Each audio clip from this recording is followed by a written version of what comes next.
Modern rappers XXXTentacion and Juice WRLD, although I don't really personally care for their music all that much, they have been some of the biggest victims of this, if not like the worst. Their greedy labels have actually milked them for every last drop, every last ounce that they were worth, even in death. If you take a look at X's Spotify page, you'll be able to see that he has 7 albums out. 7 albums have been released in his name and 1 deluxe. Now, you'd probably be shocked to hear that only 3 out of these 7 have been released by actually himself when he was alive. The rest were released all after he passed away, which means the majority of his albums that he has to show were literally released without his fucking choice. Truly some sickening stuff. This wasn't just like a one-off. This wasn't just, one last tribute album that they released afterwards. After noticing that like some milk was left after this first release after he passed away, they just kept dropping more. They dropped another, then they dropped another, and dropped another, and got so desperate to literally milk anything from like X's catalog, they started releasing voice memos of the guy. I'm not joking. They were so desperate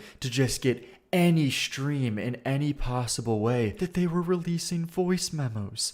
8 voice memos, man. What the fuck? It's crazy. I've never seen something like this. It's unbelievable. Voice memos from this guy's like fucking iPhone you're putting out just to get like a couple more streams? When is enough enough? Each album released was more incomplete as the last, and it's just an insane, disgusting, desperate attempt to make as much money as possible on a corpse. And all of it is an insane emotional manipulation of the dedicated fans who were actually emotionally invested in his art, in him as a person, that, they're relying on being so distraught, being so heartbroken that he was, taken too soon, so that they're going to be the ones desperately clawing for anything they can get from him, even if it is voice memos. And they're preying on those people.